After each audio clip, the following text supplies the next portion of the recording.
College Football Breakdown, brought to you by Siegfried and Jensen, helping injured people throughout Utah for over 30 years. Now, besides eliminating the Utes from Pac-12 South title contention, it also drops the Utes from 11th to 21st in the AP poll and from 12th to 20th in the coaches poll. Christian Cox, former Ute, David Nixon, former Cougar. How do you rate this? It's got to be the worst loss in Pac-12 history. Since the Utes got Since Utah got in. Yeah, since 2011. You had everything in front of you. You just had to come up with a big win against Oregon to get yourself against Colorado, and that's why you hear Joe Williams' comments the way they were. Yeah, we've all been in those positions where you've been in close games, you've had high aspirations, but unfortunately you can't pull it out. Yeah, and so really people are wondering, how did Utah lose?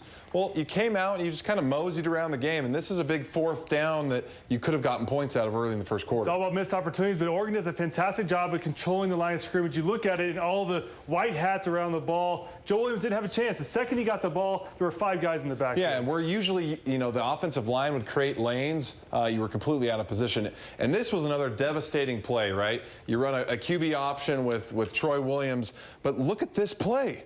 Unbelievable. Yeah, the defender goes in there, is able to rake it out of Troy's hands. And look, Troy's vision's almost looking elsewhere. He's saying, okay, where's the next guy coming from? I've taken care of this guy. I've juked him out. I've broken his ankles. But he gets the arm, extends it out, and just gets his fingertips on. That's all you need. We're talking a game of inches, right? You lose on a last-second toe by Carrington.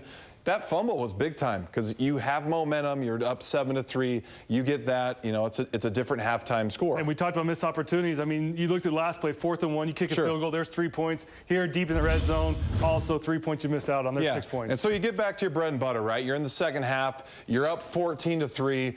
You know, what do you see here, David? Yeah, you just go with Joe Williams. You're going to see a nice stretch. You're going to have a guard, center pool, do a great job getting out on the perimeter, blocking. Joe Williams, look, basically untouched in the end zone.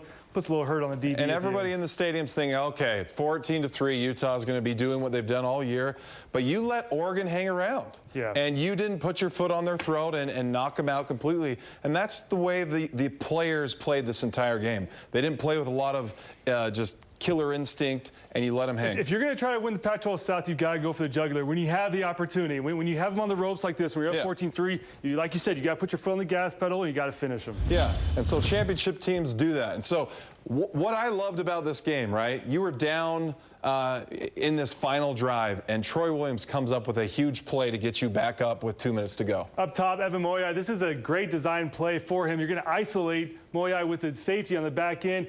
And what I love about this, he's going to go out there and stem out the DB on the right side. So the DB is going to kind of give a little bit. You see trips down below. So really, it's just one-on-one coverage up top. Moyai, you see him starting to extend it, and then he puts his foot in the ground and takes that inside route. And this is an easy passing catch from Troy Williams. Yeah, and so just like you talked about, perfect cut, perfect design, trips down below, safety up top. So here's that final play, right? You ran this all-out blitz the play before. You made Justin Herbert throw an incomplete pass. He knows there's only one spot to throw it, and that's the left side isolation, one-on-one, just throws a perfect dime. And how about this foot? I mean, you can't get much better. And this is fantastic by the offense. And we talk about great offense beats great defense every day of the week, and this is one of those plays right there where the defender could have done anything better, right? I mean, you're right there in his grill. You've got his arm up. You're almost face guarding him, which you can do in college. The receiver puts his foot down, and you go back and look at the replay.